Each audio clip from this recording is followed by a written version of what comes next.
Hello student, welcome back. I am Govinda sir. आज हम लोग डिस्कस करने वाले हैं क्लास 9 के मैथ्स चैप्टर 1 एक्सरसाइज 1.1 के सॉल्यूशन के बारे में।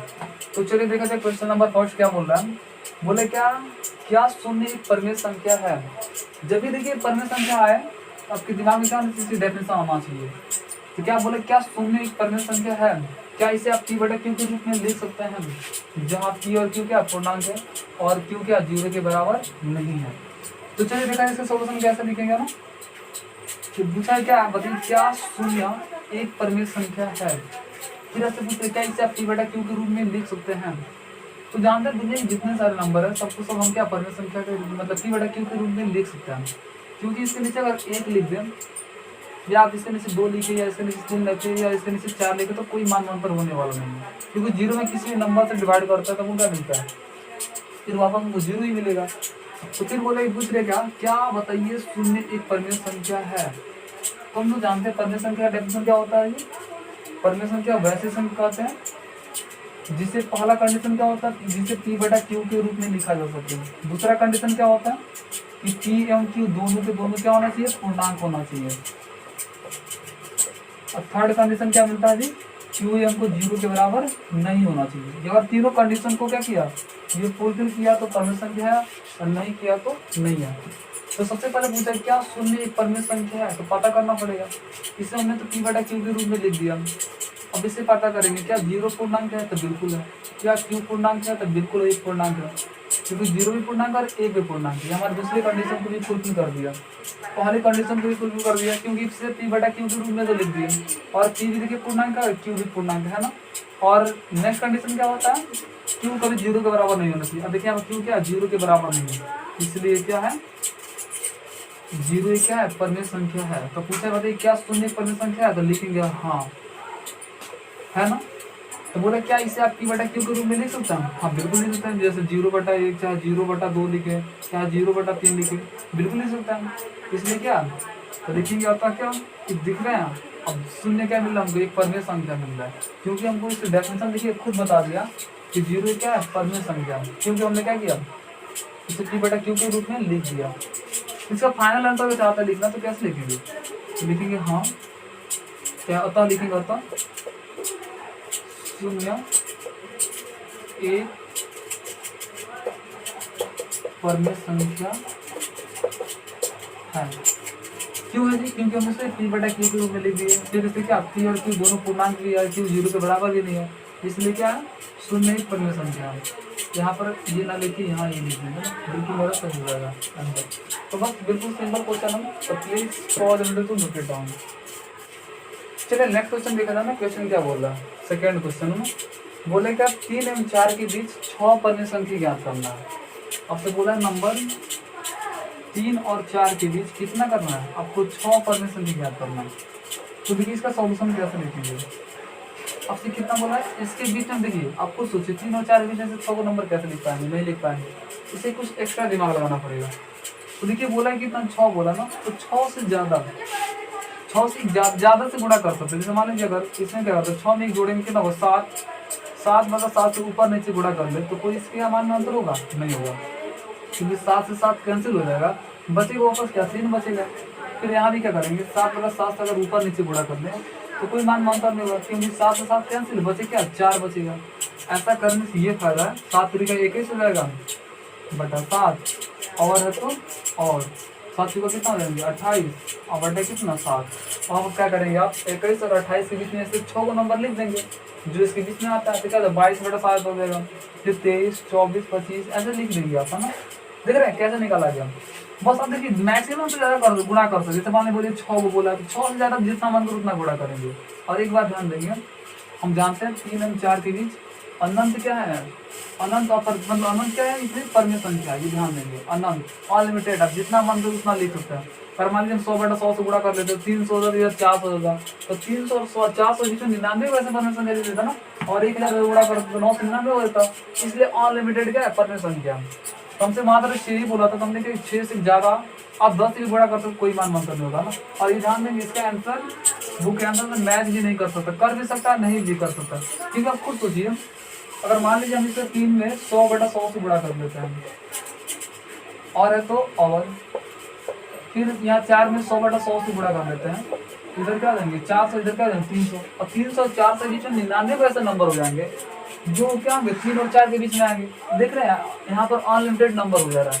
तो आप क्या करेंगे, मैक्सिमम से गुणा कर सकते हैं नंबर से, लेकिन कम से नहीं गुणा कर सकते हैं। लेकिन हमें बोला था 6, तो मैंने कि 6 से ज़्यादा 7 से गुणा कर दिया, जिससे क्या फायदा हुआ, अगर मान लीजिए गुणा किया तो 7 एकम 7 कैंसिल भी हो जाएगा, बचे क्या वापस 3 ही बचेगा, फिर 7 7 कैंसिल बचे क्या वापस 4 ही बचेगा। और ऐसा गुणा करने से ये फायदा हो रहा है, इसके बीच में हम नंबर आसानी से लिख सकते हैं। 7 3 21/7 और 7 चौका 28/7, तो लिखेंगे अतः क्या लिखेंगे 21/7 और 28/7 के बीच में कितना नंबर चाहिए, मात्र हमको 6 नंबर चाहिए। तो लिखेंगे अतः 3 एवं 4 के बीच, अर्थात कितना जी 21/7 एवं 28/7 के बीच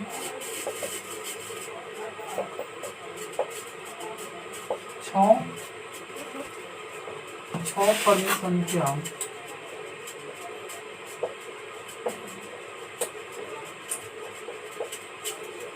क्रमशः क्या क्या हो जाएंगे।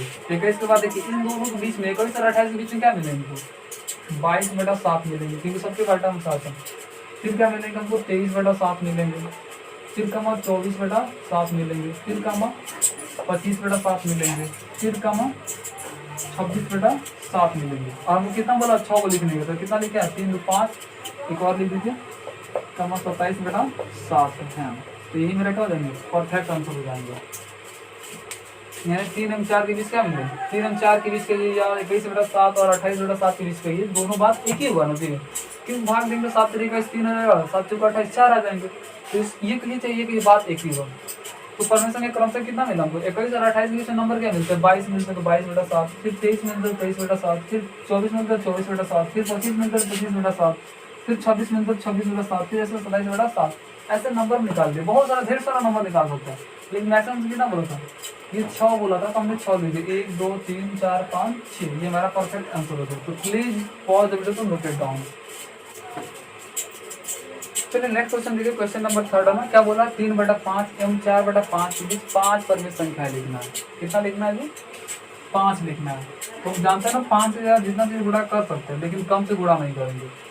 तो चलिए देखा जाए क्या दिया 3/5 दिया एवं क्या दिया 4/5 दिया, यही दिया ना। तो हम इसमें क्या करेंगे 5 से ज्यादा यहाँ पर बोला 5 से, तो 5 से ज्यादा से गुणा कर सकते हैं, लेकिन कम से गुणा नहीं करते हैं।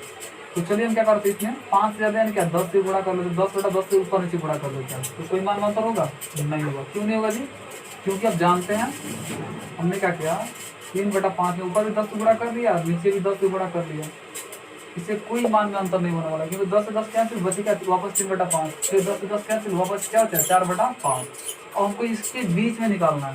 तो ये कितना नंबर हो गया 3 दूनी 30 और 5 दहा 50 एवं है, तो एवं ये भी कितना देंगे 40 और बटा क्या हो जाएंगे 50 हो जाएंगे। तो मिला वापस क्या हमको 3/5 के लिए और 4/5 के बीच के लिए, या 30/50 एवं 40/50 के बीच के लिए, दोनों बातें की हुआ। और इसके बीच में 5 नंबर चाहिए, तो क्या मिलेगी 31/50 से 32/50 से 33/50, ऐसे लिख देंगे है ना। तो चलिए लिखेंगे अतः 3/5 एवं 4/5 के बीच, अर्थात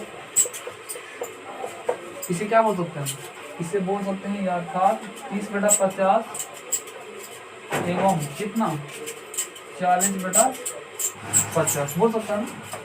क्योंकि देखिए 0 से 0 कैंसिल 3/5 ही बचेंगे, 0 से 0 कैंसिल 4/5 ही बचेंगे, इसमें इसमें कुछ भी डिफरेंस नहीं। तो वही लिखना होता 3/5 एवं 4/5 के बीच, अर्थात इसे क्या कहेंगे 30/50 एवं 40/50 के बीच कितना इतना के बीच कहिए ना, बीच कितना नंबर उनको बोला 5 परमीय संख्या ना, ये बीच 5 परमीय संख्या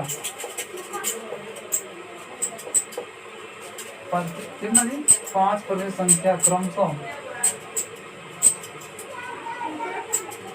क्या क्या मिलेगा हमको 31/50, फिर कमा 32/50, फिर कमा 33/50, फिर कमा 34/50 एवं लास्ट क्या मिलेंगे 33/50 है। यही मेरे क्या लेंगे परफेक्ट आंसर हो जाएंगे, क्योंकि आपसे बोला था 3/5 इन 4 कितने 5 के कितना मात्र 5 ही लिखना है। तो देखिए 4 इधर रहा, 1 इधर, कितना 5 हो गया। तो देख रहे कितना सिंपल सोल्यूशन है। एक बार इसको फिर समझे हम, देखिए ध्यान देंगे कैसे, जितना बोलो उससे ज्यादा, जैसे 6/6 देखिए 6/6 से भी गुणा कर सकते हैं, 7/7 से भी गुणा कर सकते हैं ना, यहाँ जितना बोलो उससे अधिक से गुणा करिए, है ना।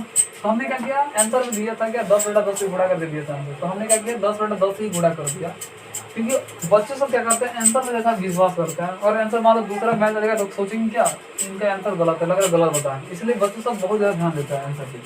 तो हमने क्या किया 10/10 से ऊपर नीचे गुणा कर लिया, तो कोई मैच आंसर होगा नहीं, क्योंकि 10 से 10 कैंसिल बचेगा, वापस यही बचेगा मुझे। तो अब इसको गुणा किया 30 हो गया, 50 हो गया, तो 40 हो गया, 50 हो गया। तो देखिए अर्थात 3/5 एवं 4/5 के बीच, अर्थात इससे क्या बोल सकते हैं 30/50 एवं 40/50 के बीच 5 परमेय संख्या। तो देखिए 30 और 40 के बीच नंबर क्या मिलेंगे 31/50, फिर 32/50, फिर 33/50, फिर 34/50 एवं 35/50 यही है। तो यही मेरे क्या हो जाएंगे परफेक्ट आंसर हो जाएंगे। तो please pause and note it down. चलिए नेक्स्ट क्वेश्चन नंबर 4 देखा जाए ना। क्वेश्चन क्या बोल रहा है, नीचे दिए गए कथन सत्य है या असत्य आपको पता करना है।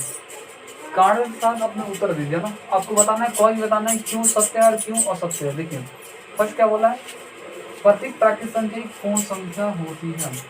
देखिए बोला प्रत्येक जो प्राकृतिक संख्या होती है, हम जानते हैं प्राकृतिक संख्या क्या होती है, तो 1 से शुरू होता है, 1 2 3 4 5 ऐसे डॉट होता है ना। फिर पूर्ण संख्या क्या होती है, तो 0 1 2 3 4 5 ऐसे डॉट होती है ना। तो आपसे बोला प्रत्येक जो क्या होता है प्राकृतिक संख्या होते हैं वो पूर्ण संख्या भी होते हैं, बिल्कुल होते हैं। देखिए मिल जा रहा है ना, क्योंकि जो प्रत्येक प्राकृतिक संख्या मिल रहा है वो पूर्ण संख्या मिल जा रहा है, इसलिए प्रत्येक प्राकृतिक संख्या क्या होती है पूर्ण संख्या होती है। तो बिल्कुल सही बोला। आंसर क्या लिखेंगे, सत्य लिखेंगे। क्या लिखेंगे, सत्य लिखेंगे, क्योंकि देख रहे हैं ना, क्योंकि प्रत्येक क्या है प्राकृतिक संख्या एक पूर्ण संख्या होती है। तो लिखेंगे क्योंकि प्रत्येक प्राकृतिक संख्या एक पूर्ण संख्या होती है,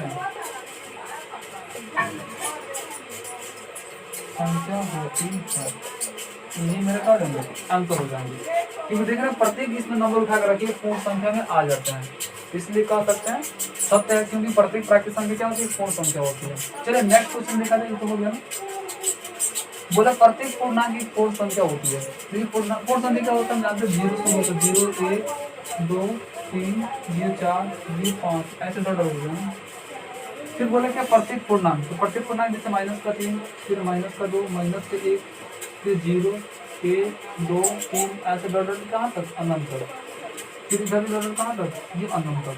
ये बोले क्या प्रत्येक जो पूर्णांक होते हैं, जो प्रत्येक जो पूर्णांक होते हैं ये क्या होते हैं, ये बोला पूर्ण संख्या होते हैं।